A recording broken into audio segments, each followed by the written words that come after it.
జీవితాన్ని మారుస్తుంది, మనకి స్వస్థత కావలసినప్పుడు స్వస్థతనిచ్చేది, మరణములోనికి వెళ్ళిపోయినప్పుడు మనల్ని బ్రతికించేది ఏమిటంటే దేవుని వాక్యము.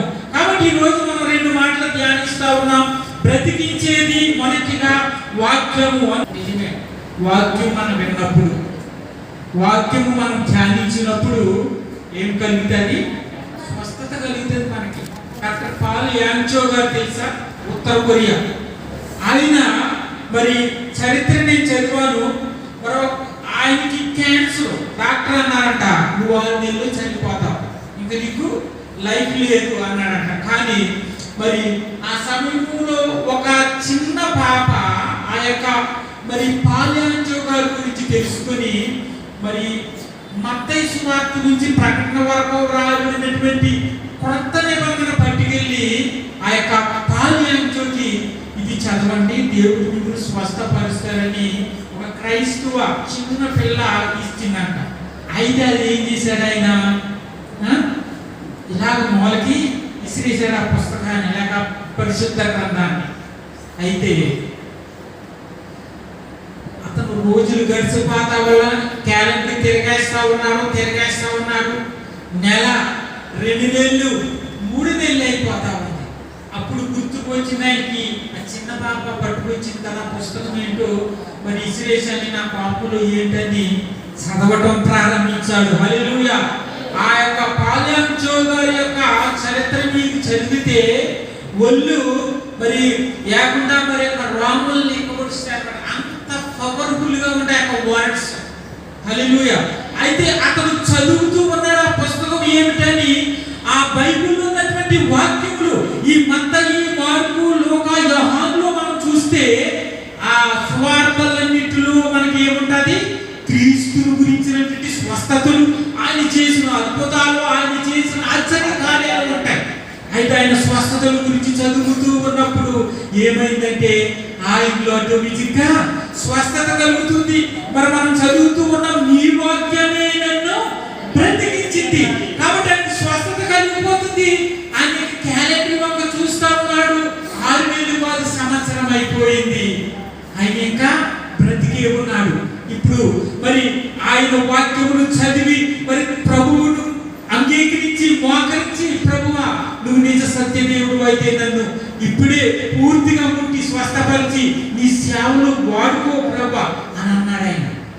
అప్పుడు దేవుడు అతని ప్రార్థన అంగీకరించి ఆయనకు పూర్తి స్వస్థత ఇచ్చి మరి అప్పుడు 1 సంవత్సరం తర్వాత డాక్టర్ దగ్గరికి వెళ్ళి చెకప్ చేయించుకున్నాడు ఆయన. మరి డాక్టర్ గారు చూడండి ఎలా ఉందో. పాల్ యాంగ్చో, నువ్వు ఇంకా బ్రతుకున్నావా? నువ్వు ఎవరి దగ్గర చూపించుకున్నావు ఏమిటి అని అడిగాడు ఆయన. అయితే అన్నాడు, ఇదిగో ఆ బైబిల్ అతని చేతిలోని ఉంచుకు వెళ్ళాడు. అంటా ఉన్నాడు, ఇదిగో ఈ గ్రంథము నన్ను బ్రతికించింది, దీనిలో ఉన్నటువంటి వాక్యం నన్ను బ్రతికించింది. ఈ వాక్యంలో అంత శక్తి, ఈ వాక్యంలో అంత బలము, ఈ వాక్యంలో అంత మహిమ దాగి ఉంది అన్నప్పుడు నిజమే, నేను కూడా చాలా సార్లు విన్నాను, యేసు ప్రభు స్వస్థపరచు దేవుడని విన్నాను. కాబట్టి మరి నిజంగా యేసు నిన్ను రక్షించాడు, ప్రభు కొరకు సాక్షిగా జీవించన్నాడు. హల్లెలూయా. అప్పటి నుండి పాల్ యాంగ్చో గారి జీవితంలో అది స్వస్థత అయిన అన్ని అద్భుతాలు. ఏది కావలసి వచ్చినా కానీ ప్రజలను అడిగేవాడు కాదు, కేవలం ఎవరిని అడిగేవాడు అంటే మోకరించి దేవుడిని అడిగేవాడు. హల్లెలూయా. ఈ రోజు మనం ధ్యానిస్తా ఉన్నాం, వాక్యము ఏం చేస్తుంది? మన జీవితాన్ని మారుస్తుంది, మనకి స్వస్థత కావలసినప్పుడు స్వస్థతనిచ్చేది, మరణములోనికి వెళ్ళిపోయినప్పుడు మనల్ని బ్రతికించేది ఏమిటంటే దేవుని వాక్యము. కాబట్టి ఈ రోజు మనం 2 మాటలు ధ్యానిస్తా ఉన్నాం.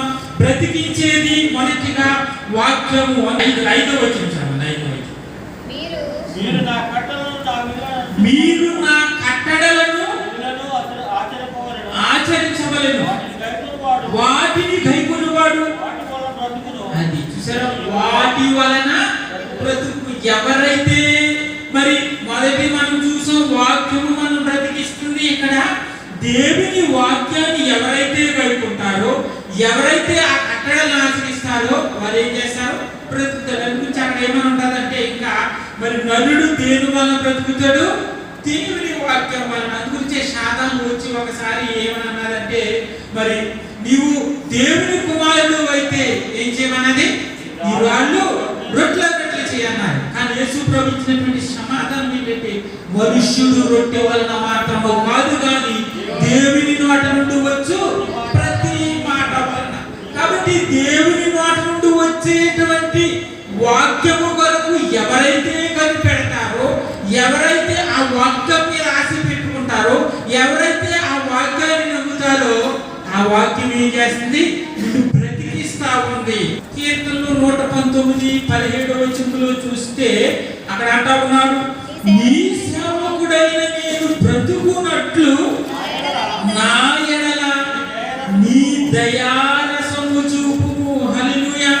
ఒక వ్యక్తి వ్యాధిలో ఉన్నా, ఒక వ్యక్తి అనారోగ్యంలో ఉన్నా, ఒక వ్యక్తి మరణానికి సమీపించిన ఆ వ్యక్తి బ్రతకాలి అని అంటే ఇక్కడ దేవుని వాక్యం చెప్తా ఉంది, నీ సేవకుడైన నేను బ్రతుకున్నట్లు ఏం చేయాలి, దేవుడు దయారసము చూపించాలి. హల్లెలూయా. నీ దయారసం అంటే దేవుడు దయ చూపిస్తేనే కానీ మనుషులు బ్రతుకుడు. హల్లెలూయా. మనం ఎన్ని మందులు వేసుకున్నా, ఎన్ని రసాలు తాగినా, ఇక్కడ చెప్తున్నాడు దేవుని దయారసం. నిజమే, మనం రసం గురించి ఆలోచన చేస్తే ఎన్నో రసాలు తాగమంటాడు. డాక్టర్ దగ్గరికి వెళ్ళినప్పుడు ఈ డెంగ్యూ వ్యాధి వచ్చినా, లేక ఎన్నో రకాల వ్యాధి వచ్చినా ఏమంటాడు, నువ్వు పళ్ళు రసాలు తాగు, దానిమ్మ రసాలు తాగు, మరలా మరి ఆ యొక్క ఇంకా ఈ బత్తాయి రసం తాగు, లేక నిమ్మ రసం తాగు, ఇంకా ఎన్నో రకాలైనటువంటి రసాలు. ఈ పళ్ళు యొక్క రసాలు తాగితే నీ ఒంటికి పట్టి నువ్వు బ్రతుకుతావు అని అంటాడు. కానీ దేవుని వాక్యం చెప్తా ఉంది, దేవుని యొక్క దయారసము. హల్లెలూయా. దేవుని దయారసము లేకపోతే, ఆ దేవుని యొక్క దయారసం అనేటువంటి రక్తము నీలో ప్రోక్షించినప్పుడు నీవు బ్రతుకుతావు. ఆయన రక్తము నీకు ఇస్తేనే కానీ, ఆయన రక్తం నీలో ప్రవహిస్తేనే కానీ నీవు బ్రతకలేవు. హల్లెలూయా. అది గురించే క్రీస్తు మన కొరకు ఆయన బలి అయ్యాడు.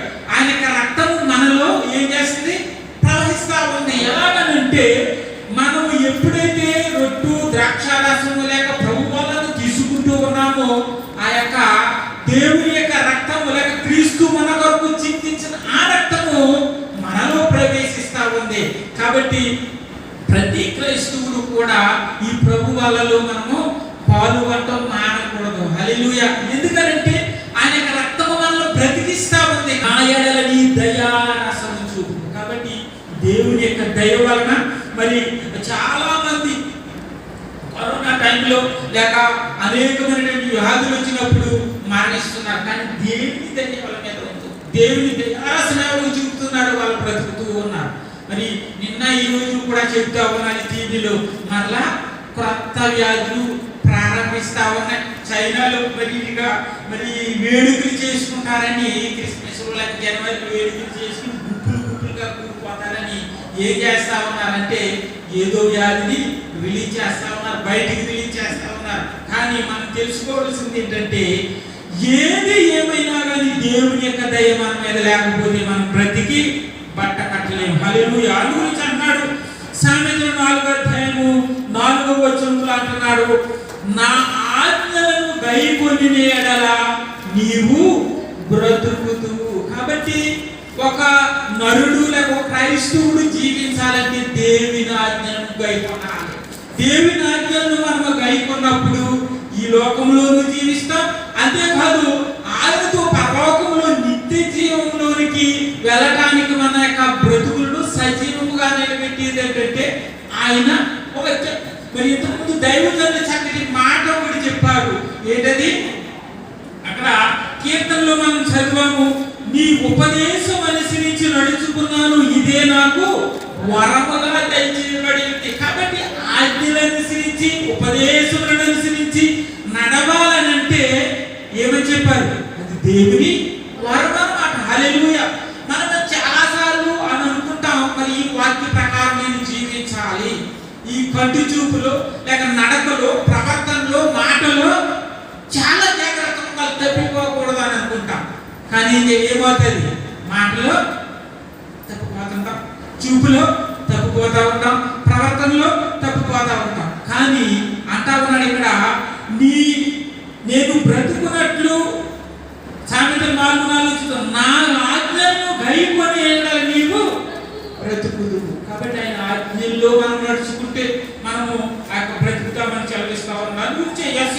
16:19 ఏమని ఉంటుందంటే మృతులైన నీ వారు బ్రతుకుదురు.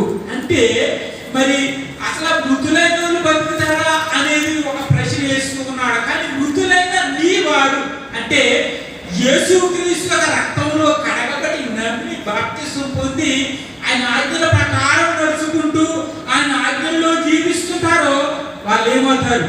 చనిపోయినా కానీ తిరిగి బ్రతుకుతారు. అందుకే యేసు ప్రభు చెప్పాడు, నా యందు విశ్వాసం ఉంచువాడు చనిపోయినను బ్రతుకును.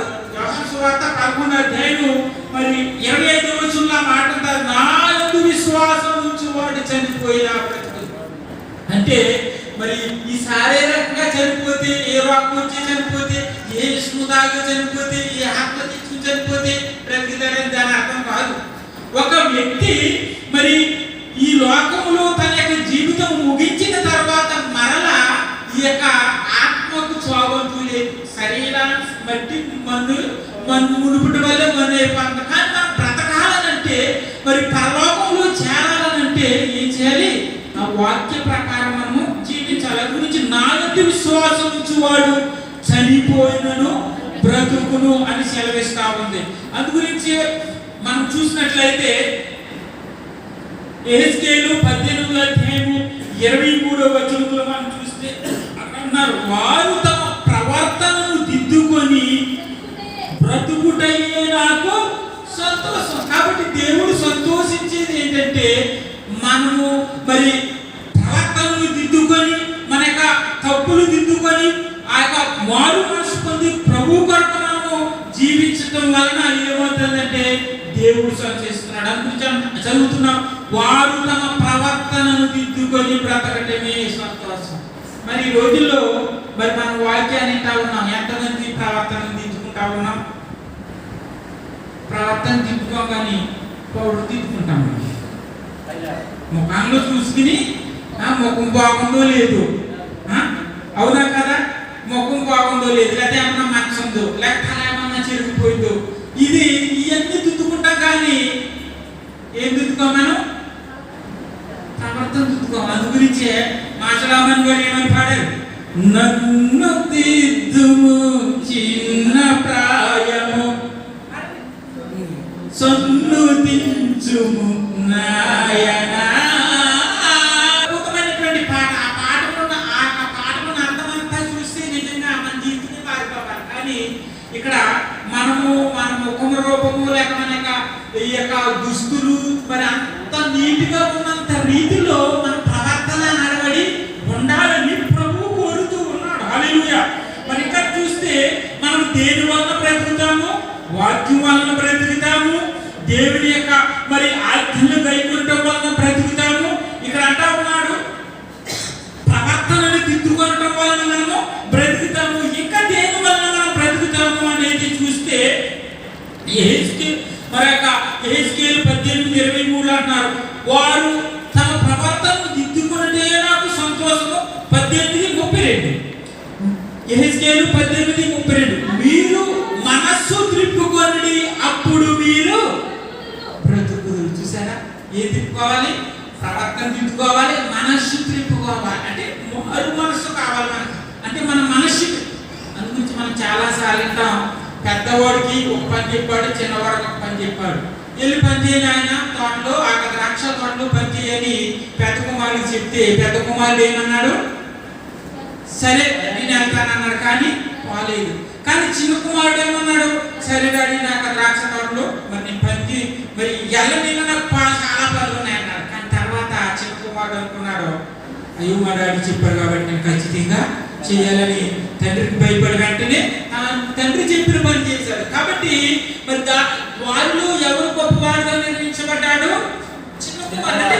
ఎల్లమని చెప్పి వెళ్ళి పని చేశాడు, చెయ్యనని చెప్పి మరి చేసినాడు. అంటే అలాగే మనము ఈ వాక్యాన్ని అనుసరిస్తామని చెప్తున్నాము, మరి వాక్య ప్రకారం నడుస్తున్నామని చెప్తున్నాము, ప్రార్థన కూడా చేస్తున్నాం. కానీ పెద్ద కుమారుడు వాళ్ళు చేస్తానంటున్నామని చేయట్లేదు. కానీ మనం ఎలా కావాలి? అక్కడ చిన్న కుమారుడు వాళ్ళే మనస్సు మార్చుకుని పోయేను అని రాయబడింది. హల్లెలూయా. అలాగే తప్పిపోయిన కుమారుడు గురించి కూడా మనం చూస్తే ఆయన కూడా చిన్న కుమారుడు. ఆయన ఏం చేశాడు? మన తప్పిపోయి తన తప్పులు తెలుసుకొని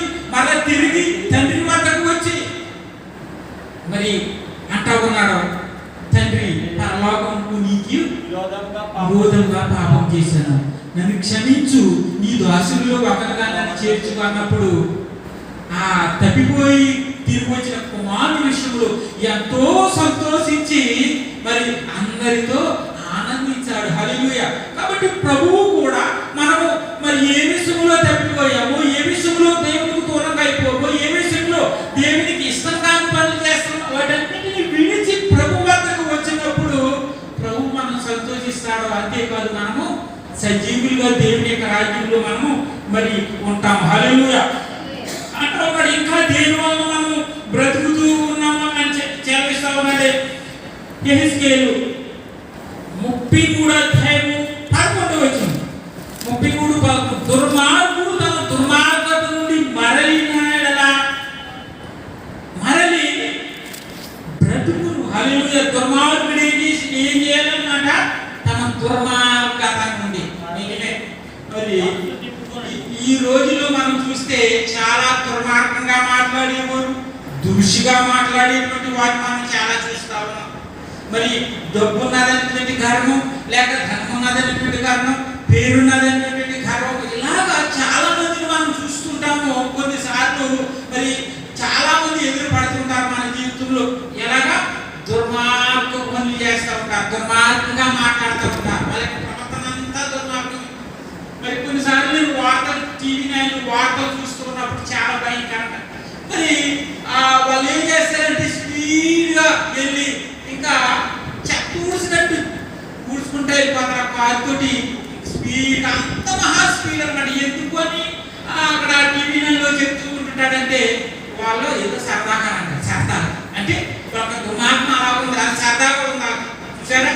కాబట్టి దుర్మార్గం నుండి విడిచి దుర్మార్గం తన దుర్మార్గం మరలాలి. హల్లెలూయా. మరొక మాట యెహెజ్కేలు 20:11 ఉంటుంది. ఎవడైనా నా కట్టడలను అనుసరించిన ఎడల వాటిని బట్టి బ్రతుకును. మళ్ళీ ఏంటి? కట్టడలను. కాబట్టి బైబిల్లో మనం చూస్తే ఆజ్ఞలు ఉన్నాయి, విధులు ఉన్నాయి, కట్టడలు ఉన్నాయి, వాగ్దానాలు ఉన్నాయి. ద కమాండ్మెంట్స్ ఆఫ్ గాడ్, దేవుని యొక్క కట్టడలు లేక దేవుని యొక్క ఆజ్ఞలు. ఎప్పుడైతే నీవు దేవుని ఆజ్ఞలను అనుసరించి నడుచుకున్నావో దేవుడు ఏం చేస్తాడంటే నీ జీవితంలో కోల్పోయిన ప్రతిదీ తిరిగి మరలిస్తాడు. హల్లెలూయా. అది ఎటువంటి సమస్య అయినా సరే ఆయన నీకు తీర్చివేసి ఆయన తనతో నిలబెట్టాడు. కాబట్టి మనం మొదటి ధ్యానం చేస్తా ఉన్న మొదటి మాట, నీ వాక్యము నన్ను బ్రతికించి ఉన్నది. కాబట్టి వాక్యం బ్రతికిస్తా ఉంది, ఆజ్ఞలు బ్రతికిస్తా ఉన్నాయి. మరి ఆజ్ఞలను బట్టి నడుచుకుంటే మనం బ్రతుకుతాము. ఇలాగా మరి పాపము మానితే, పాపము చేయక మానిన ఎడల అవశ్యముగా బ్రతుకును. యెహెజ్కేలు 3:21 ఉంటుంది. పాపము మానాలి. పాపపు ఆలోచనలు, పాపపు తలంపులు, పాపపు కార్యాలు, పాపపు బ్రతుకు. పాపం అని అంటే ఏంటి? ఏది వ్యభిచారం చేయటం పాపమా, లేక దొంగతనం చేయటం పాపమా? మనం చేసే ప్రతి దానిలోనూ పాపం ఉంటుంది. ఈ భూలోకంలో నువ్వు నడిచే నడక కానీ, చూచే చూపు కానీ, నువ్వు మరి ప్రవర్తించే ప్రతి దానిలో ఏముందన్నమాట? పాపం ఉంది. అయితే మనం ఇందాక మరి 56వ వచనంలో చదివినట్లుగా ఆ ఉపదేశాన్ని అనుసరించి నడుచుకోవాలనంటే దేవుని వరం అది. హల్లెలూయా. ఆ దేవుని వరం నీకు లేకపోతే నువ్వు పాపానికి అడిక్ట్ అవ్వాలి, పాపానికి మరి వెంటనే ఆకర్షించబడతావు. దేవునికి స్తోత్రం. మరి మనము దేనికి ఆకర్షించబడతా ఉన్నాం? లోకంలో ఉన్నటువంటి ఇప్పుడు మనం చూస్తా ఉన్నాం. మరి ఈ యొక్క ముఖ్యంగా దేనికి? ఈ సెల్ ఫోన్లకి, ఈ ఫోన్లకి ఏమైపోతున్నాం? మనం అడిక్ట్ అయిపోతాం. అంటే దానికి ఆకర్షించబడతా ఉన్నాం. లేక ఏదైనా మరి మనం బయటికి వెళ్ళినప్పుడు ఒక వ్యక్తిని మనం చూసినప్పుడు ఏమవుతున్నాం? ఆకర్షించబడతా ఉన్నాం. అంటే కారణం ఏంటన్నమాట? పాపం. కాబట్టి మనం ఏం చేయాలని చెల్లిస్తా ఉన్నాడు దేవుడు? పాపమును మానివేయడానికి అవశ్యంగా బ్రతుకుతాం. నిజమే. చాలా మందికి బాగా తక్కువ కొన్ని రోజులు, కొన్ని నెలలు, సంవత్సరాలు, దీర్ఘకాలంగా అన్నింటి తెలుసా? పాపం. హల్లెలూయా. కొన్ని వ్యాధులు తగ్గడానికి కూడా కారణం. యేసు దగ్గరికి మరి నలుగురు మనుషులు అక్కడ యేసు ప్రభు దగ్గరికి పక్షవాయువు గల వ్యక్తిని తీసుకుని వచ్చి అక్కడ మంచంతోనే దింపారు. ఏం చేయాలి? యేసు ప్రభు నువ్వు రాసు, లేక చెయ్యి వేసు, లేక ప్రార్థన చేసు, స్వస్థత కలుగు చేయాలి. కానీ యేసు ప్రభు ఏమన్నాడు ఆ వ్యక్తితోటి? ఏమన్నాడు చెప్పండి? నా కుమారుడా, నీ పాపములు క్షమించబడి ఉన్నామన్నాడు. అందరూ అలా చూస్తున్నాను, ఇదేంటి పాపాలు క్షమించడం ఏంటి? ఏదో స్వస్థత కలుగు చేస్తాడని నేను తీసుకొస్తే పాపాలు క్షమిస్తున్నాను అంటున్నాడు ఏంటి? దేవపోషణ చేస్తున్నాడు అన్నాడు. కానీ యేసు ప్రభు అన్నాడు, పాపములు క్షమించు అధికారము మనిషి కుమారునికి కలదని మీరు తెలుసుకొనవలెను. హల్లెలూయా. కాబట్టి ప్రతి ఒక్కరూ తెలుసుకోవాల్సింది ఏంటంటే, ప్రపంచంలో ఉన్న ప్రతి ఒక్కరూ యేసుక్రీస్తు పాపమును క్షమించేటువంటి అధికారం ఉంది. ఎవరైతే యేసుక్రీస్తుని ప్రభువా నా పాపమును క్షమించును అడుగుతారు, వెంటనే పాపమును క్షమిస్తారు. కాబట్టి ఆ దీర్ఘకాల వ్యాధులు తగ్గాలనంటే పాపము క్షమించబడాలి. కాబట్టి ఆ పక్షవాయువు గల వ్యక్తి 40 సంవత్సరాల నుండి పక్షవాయువుతో మంచాన బట్టి ఉన్నాడు. ఆ మంచంతో యేసు ప్రభు దగ్గరికి తెచ్చారు. కానీ యేసు ప్రభు పాపములు క్షమించిన వెంటనే ఏం చేశాడు? దిగ్గుని లేచి ఆయన పరుగెత్తుకుని మంచం ఎత్తుకుని వెళ్ళిపోయాడు. హల్లెలూయా. చూసారా ఎంత గొప్ప మాట. కాబట్టి అందుగురించే రోమపత్రికలో మనం చూస్తూ ఉంటాం. అక్కడ మరి 7వ అధ్యాయం 6వ అధ్యాయం 3వ వచనంలో అక్కడ ఒక మాట రాయబడింది. అదేమని? పాపము వలన వచ్చే జీతము మరణము, అయితే యేసుక్రీస్తునందు మనకేంటన్నమాట? నిత్య జీవము. హల్లెలూయా. కాబట్టి ఆ వ్యక్తి పాపం చేశాడు, మరణానికి వెళ్ళిపోవడానికి మంచాన పడ్డాడు. కానీ యేసు ప్రభు లేపాడు. ఆయన వాక్కులో శక్తి ఉంది, ఆయన మాటలో శక్తి ఉంది, ఆయన మాటలో ప్రభావం ఉంది, ఆయన మాటలో జీవం ఉంది. మన పాపాలను క్షమించి జీవంతో లేపేటువంటి శక్తి ఉంది ఆయన. హల్లెలూయా. అందు గురించి మనం చూస్తూ ఉన్నాం, పాపములను ఏం చేయాలి? మానాలి. మరి క్రైస్తవుల్లో అయినటువంటి మనం మరి పాపాలు మానకున్నామా? చెప్పండి. పాపమును మాని పరిశుద్ధులుగా జీవిస్తూ ఉన్నామా అనేది మనం తీసుకునవలసినటువంటి ప్రశ్న. కాబట్టి ఇక్కడ మనం చూస్తే యోహాను సువార్త 11:25 మనం చదివాము. మాట ఉంది, నాయందు విశ్వాసం ఉంచువాడు చనిపోయినను బ్రతుకును. కాబట్టి విశ్వాసం ఉంచితే మనం బ్రతుకుతాం. విశ్వాసం ఉంచితే స్వస్థత కలుగుతుంది, విశ్వాసం ఉంచితే జీవము కలుగుతుంది, విశ్వాసం ఉంచితే మనకి కావలసినవి కలిగితాయి. హల్లెలూయా. కాబట్టి మనం ప్రార్థన చేస్తాం, కానీ స్వస్థత కోసం ప్రార్థన చేస్తాం. అలాగే మరి కొన్ని వస్తువుల కోసమో, లేక గృహం కోసమో, లేక ఆహారం కోసం, లేక మనకి ఏం కావాలో అన్నింటి కోసం ప్రార్థన చేస్తాము. కానీ ఏముండదు అన్నమాట? విశ్వాసం. ఏం విశ్వాసం? అల్ప విశ్వాసము, అవిశ్వాసము. ఈ తక్కువ విశ్వాసం ఉండటం వలన మనము మరి దేవునిలో మరి ముందుకు వెళ్ళలేకపోతున్నాం, మనం అడిగినవి పొందుకోలేకపోతున్నాం. అందు గురించి యేసు ప్రభు ఏమన్నాడంటే, ఆవగింజంత విశ్వాసము ఎడల ఈ కొండను చూసి మరి ఆ సముద్రంలో పడమంటే పడిపోతుంది. అంటే అంత విశ్వాసం కాదు, ఆవగింజంత విశ్వాసం కూడా లేదండి. అందు గురించి యేసు ప్రభు భూమి మీద వచ్చేటప్పటికి మరి నరులకు విశ్వాసము కొనుక్కుంటానని, నరుల్లో నేను విశ్వాసం కొనుక్కుంటానని ప్రశ్నిస్తా ఉన్నాడు. కాబట్టి ఆ నేనుకుని ప్రేమ చల్లారిపోతా ఉన్న కారణం ఏంటంటే, విశ్వాసులాగా ఉండట్లేదు. ఎలా తయారవుతున్నారు? హల్లెలూయా. కారణం ఏంటంటే, మరి సాతానుకు తోటి వలన, అంటే మనం అలా బ్రతకాలని మనం అనుకోవట్లేదు, లేక చక్కగా బ్రతకాలని, లేక పిశాచులాగా సాతానులాగా మనం ఉండాలని కాదు. ఎలాగ బ్రతుకుతాం? ఎలాగన్నమాట? ఎలాగా మనము పాపానికి చోటు ఇవ్వటం వలన, సాతానుకు చోటు ఇవ్వటం వలన మనము ఆ యొక్క ప్రవర్తన మనలోనికి వచ్చేస్తాం. కాబట్టి మొదటి మాట మనం ధ్యానిస్తూ రెండో మాటలోకి మనం వెళ్తా ఉన్నాం. నీ వాక్యము నన్ను బ్రతికించి ఉన్నది. ఏంటి బ్రతికించేది? ఏంటన్నమాట? వాక్యమే. రెండోది, నా బాధలలో ఇదే నాకు నెమ్మది కలుగు చేస్తామంది. బాధల్లో కలుగు చేసింది ఏంటన్నమాట? నెమ్మది.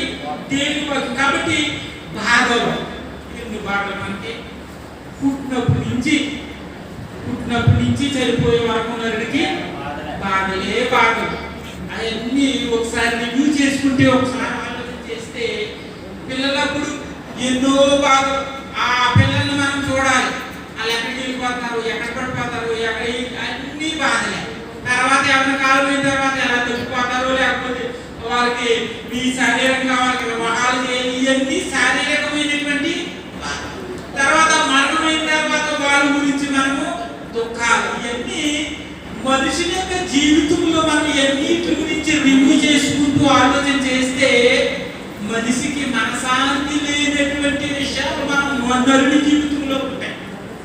కానీ వాటన్నింటి నుండి విడుదలనిచ్చి, నీ బాధల్లో నుండి, నీ కష్టాల్లో నుండి, నీ వ్యాధుల్లో నుండి, నీ రోగాల నుండి విడిపించి నెమ్మది కలుగు చేసేవారు ఎవరంటే యేసుక్రీస్తు. హల్లెలూయా.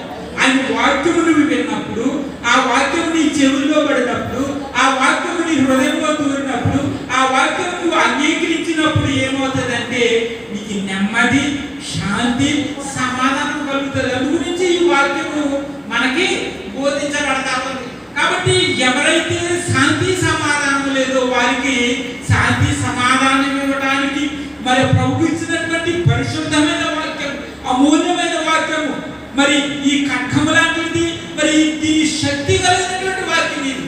ఈ శక్తి కలిగినటువంటి వాక్యాన్ని మనం నమ్మితే ఏమవుతుంది? మనకి నమ్మది కలిగి.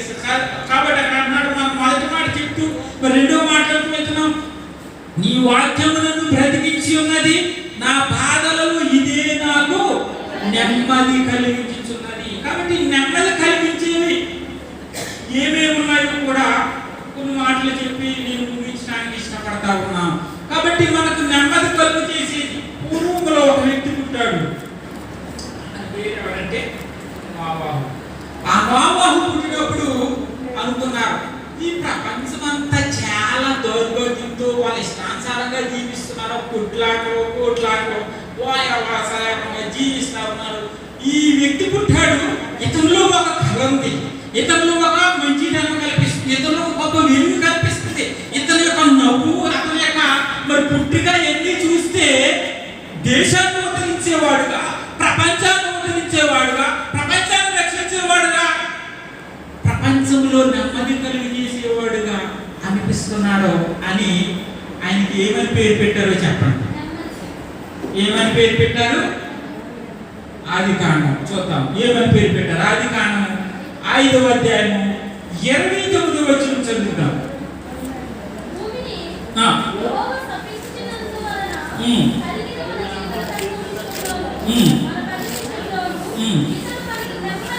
ఇతడు మనకు నెమ్మది కలుగు చేయననుకుని, అది చూసారా, అతనికి ఏమని పేరు పెట్టారు? నోవాహు. నోవాహు అంటే అర్థం ఏంటి? నెమ్మది. కాబట్టి నెమ్మది ఇచ్చేటువంటి వాక్యము, నెమ్మదిని కలుగు చేసేటువంటి వాక్యము నోవాహు ఏం చేశాడంటే, ఆనాటి కాలంలో ఇంటింటికి తిరిగి, గ్రామానికి తిరిగి సువార్త చెప్పాడని బైబిల్. కానీ ఎక్కడా ఎవరు కూడా నమ్మలేదు. హల్లెలూయా.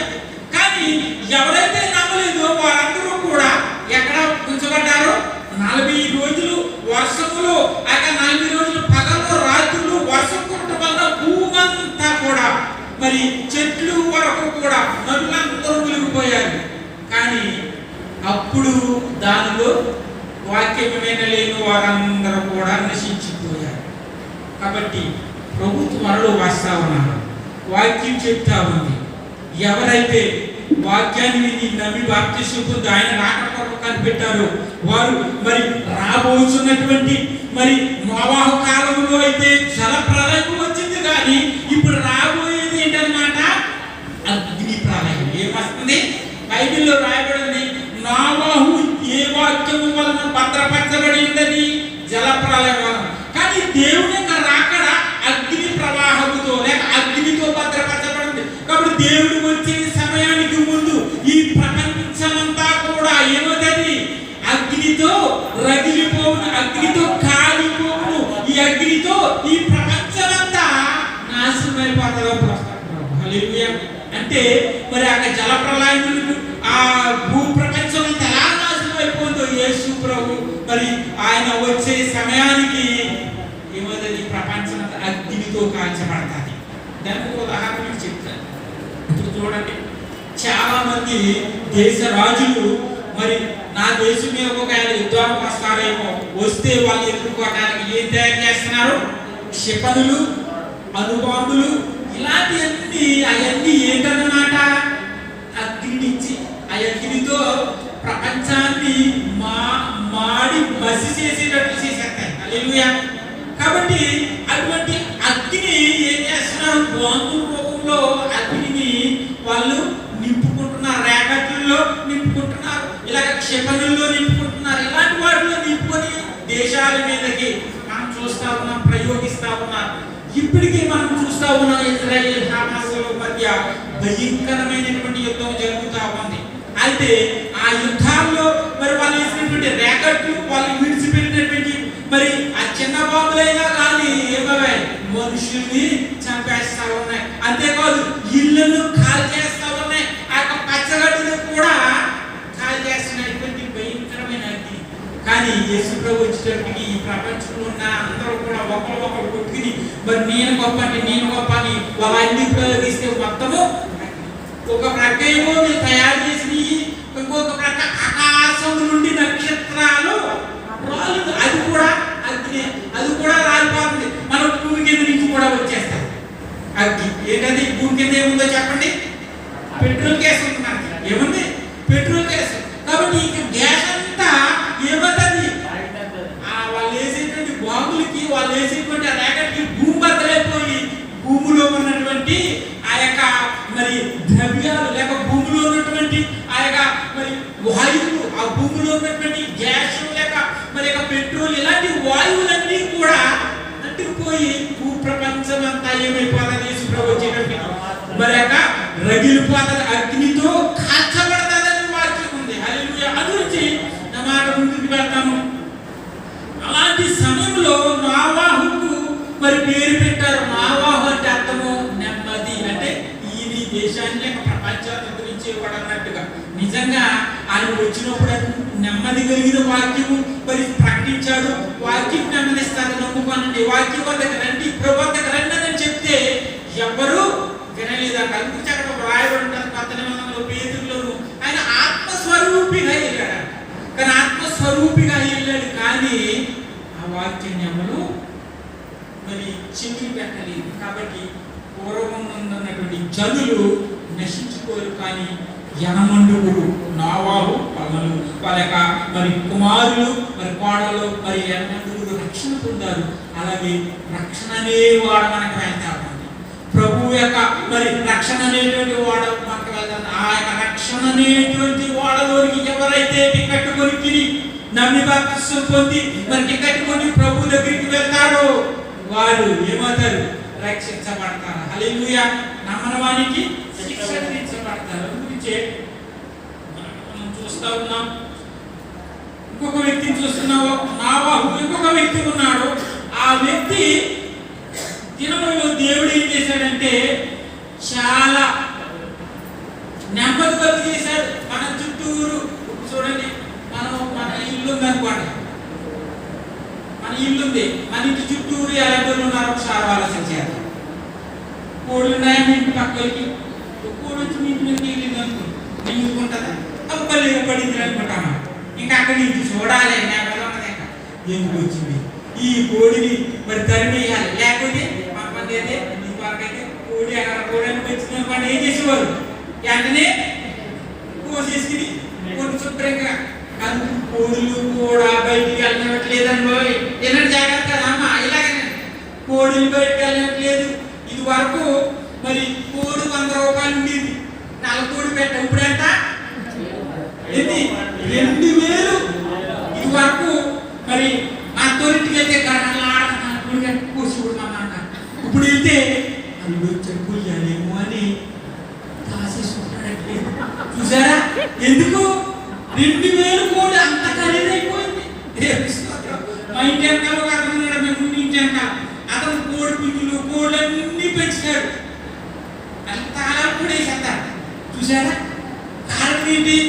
దానివల్ల ఆదాయం ఉంటుంది, అంతేకాదు రేట్లు ఎక్కువ. చూసారా? కాబట్టి మరి మనకి నెమ్మదినిచ్చేది వాక్యం. మొదటి రాజులు 5వ అధ్యాయము 4వ వచనం.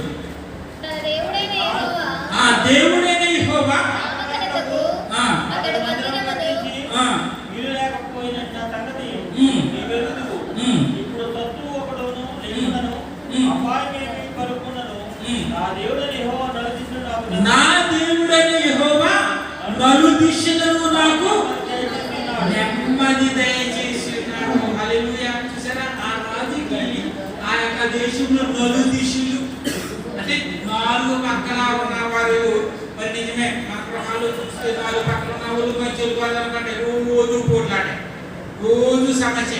మన మీద పోట్లాడు కాదు, మన మీద వస్తారని కాదు, వాళ్ళు వాళ్ళు పోట్లాడుకుంటారు. గోల గోల గోల గోల కొంతమంది చూస్తూ ఉంటాం. మొదటి వృత్తాంతం 23 వచ్చింది. ఇశ్రాయేలుల దేవుడైన యెహోవా తన జనులకు నెమ్మది కలుగు దయచేసి ఉన్నాడు. ఎవరికి? తన ప్రజలకి. నువ్వు తన బిడ్డగా ఉంటే, తన ప్రజగా ఉంటే, తన కుమార్తెగా ఉంటే, తన కుమార్తెగా ఉంటే మరి భక్తులు మరి కుడి ప్రక్కన 1000 మంది పడినా, మరి ఎడమ పక్క 10,000 మంది కూలినా అపాయం ఎదుగు రాదంతా నీ బ్రతుకులో నెమ్మది, శాంతి, సమాధానం ఉంటుంది. కాబట్టి దేవుడు అంటాడు 2వ దినవృత్తాంతంలో 14వ అధ్యాయం 7వ వచనంలో అంటాడు, ఆశ్రయించినందున ఆయన చుట్టూను నెమ్మది కలుగు చేసేది. ఇక్కడ రాజుగారు ఉంటారు, ఆ రాజుగారు దేవుణ్ణి ఆశ్రయించాడు. దేవుణ్ణి ఆశ్రయించినంత కాలం అతను అభివృద్ధి పొందించాడు. అంతేకాదు దేవుణ్ణి ఆశ్రయించినందుకు నెమ్మది. కాబట్టి మనము దేవుణ్ణి ఆశ్రయించాలి. ఏదైనా సమస్య వచ్చినప్పుడు మనుషుల వైపు కాకుండా, మరి లోకం వైపు కాకుండా, లోక పద్ధతుల వైపు కాకుండా, లోక మరి సిద్ధాంతముల వైపు కాకుండా, లోకం యొక్క ప్రకారంగా కాకుండా. కాబట్టి ఇంగ్లీష్లో ఏమంటారంటే డోంట్ ఫాలో ద కస్టమ్స్, అంటే నీవు ఈ లోక సంబంధమైన ఆచారాల ప్రకారము మరి వెళ్ళకూడదు. అది కాబట్టి నువ్వు ఎప్పుడైతే ఆచారాల ప్రకారం వెళ్ళావో ఏముండదు, నెమ్మది ఉంటుంది. కానీ ఆశ్రయించినటువంటి వారికి, ఎవరిని? ప్రభువును ఆశ్రయించినటువంటి వారికి నెమ్మది. ఇంకా నెమ్మది ఏ విధంగా కలుగుతుందో మనం చూద్దాం. మరి 2వ దినవృత్తాంతంలో 15:15లో నేను చదువుతున్నాను. పూర్ణ హృదయంతో ఆయనను వెదికి యుండిరి కనుక వారికి నెమ్మది కలుగజేసెను. కాబట్టి నీవు పూర్ణ హృదయంతో దేవుని వెదికితే, పూర్ణాత్మతో ఆయన వెంబడిస్తే, పూర్ణ మనసుతో ఆయన ఆరాధిస్తే, ఆయన అనుసరిస్తే ఏమవుతుంది అన్నమాట? నెమ్మది కలుగుతుంది. కాబట్టి ఇశ్రాయేలు ప్రజలు కష్టం వచ్చినప్పుడు మరి వాళ్ళు మోకరించి ఉపవాసాల నుండి దైవజనులు అందరూ ఏకమై ప్రార్థన చేసినప్పుడు వారికి నెమ్మది కలిగేది. కాబట్టి మనము మరి నెమ్మది కలగాలనంటే ఏం చేయాలి?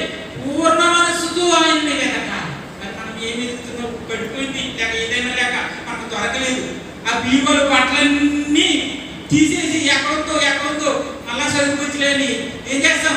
తీసేసి ఆయన్ని బయట పడేసి ఆ పడిపోయిన వస్తువు, కనబడిన వస్తువు దొరికే వాళ్ళకి ఏం చేస్తాం? మనం తల్లి. కానీ ఇక వాక్యమును మనం ఏం చేయాలి? వెతకాలి. వాక్యము కొరకు మనం ప్రయాసపడాలి. వాక్యం కొరకు మనము పరుగులు రావాలి.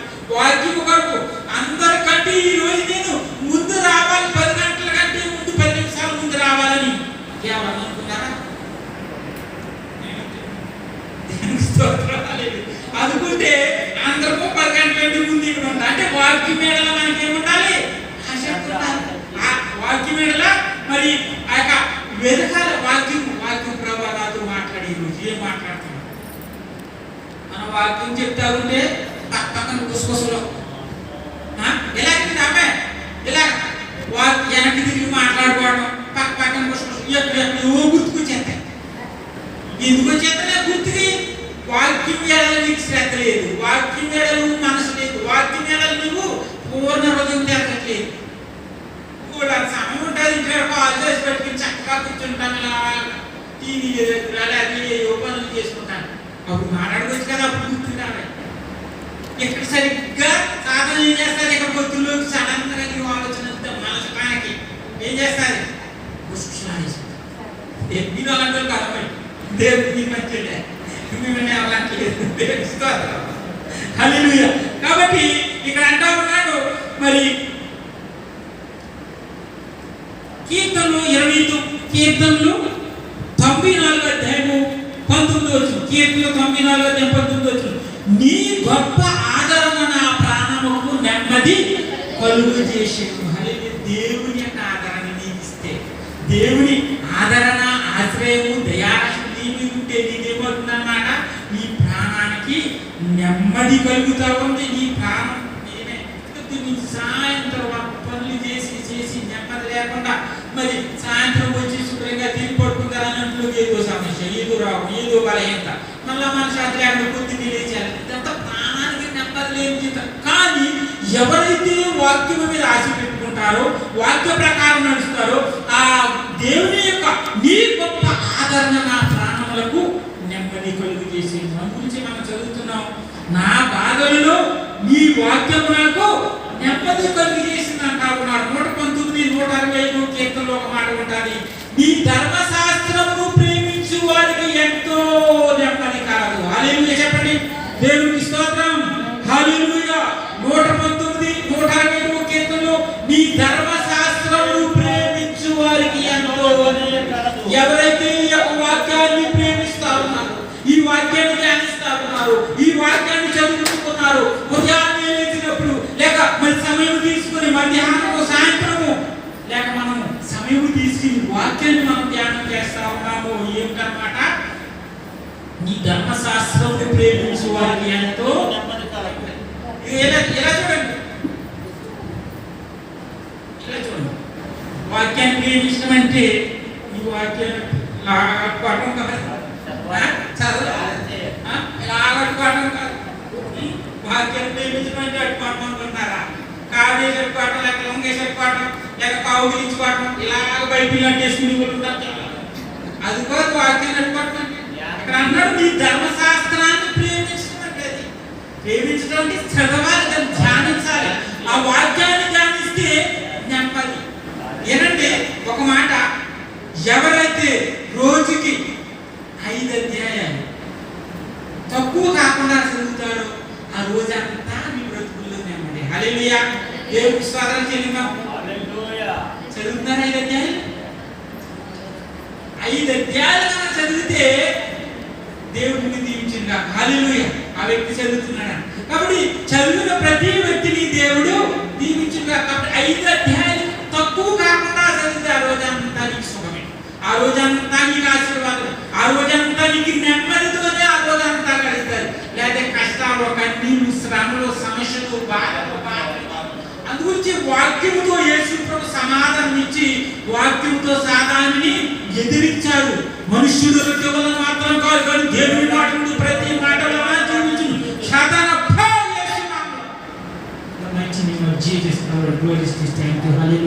కాబట్టి యేసు ప్రభు యొక్క మాట నుండి వచ్చే మాట ఈ యొక్క ధర్మశాస్త్రములు వాక్యం ఏం చేస్తుంది, నీకు నెమ్మది చేస్తుంది. ఊహించడానికి ఇష్టపడతా ఉన్నాము. ఇర్మియా 6:16 మేలు కలుగు మార్గములో ఏదో తెలుసుకొని మీరు వెతికితే ఏమవుతుంది, నెమ్మది కలుగుతుంది. హల్లెలూయా. మేలు కలిగే మార్గంలో మనము మరి మనం వెళ్తా ఉన్నామా? ఇంకొక మాట గుర్తు చేస్తాను ఆఖరిది. 1 తిమోతి 2వ అధ్యాయం. నెమ్మది ఎలా కలుగుతుందో, నెమ్మది ఎలా కలుగుతుందో 1 తిమోతి 2వ అధ్యాయం 1వ వచనం మనం చూద్దాం.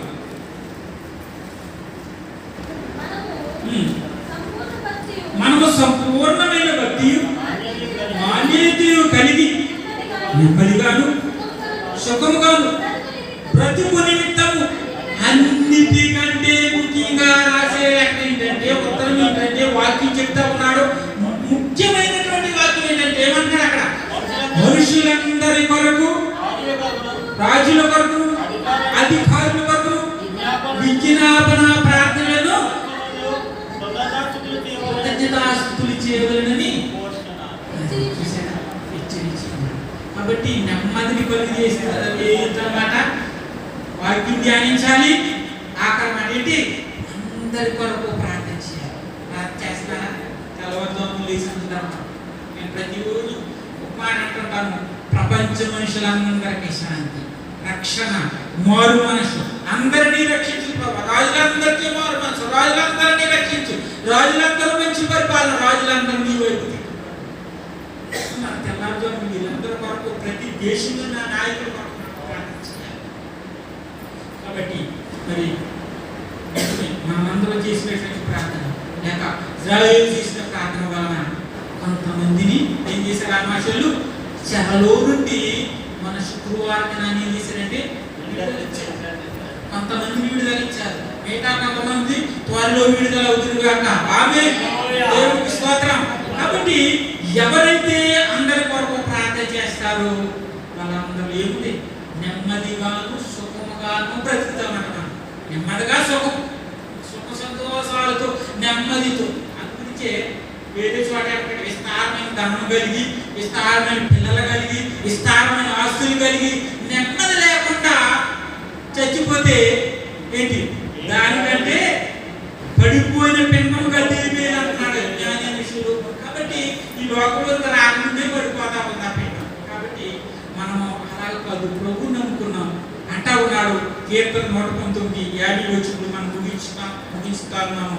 అక్కడ నీ వాక్యమే నన్ను బ్రతికించున్నది, నా బాధలలో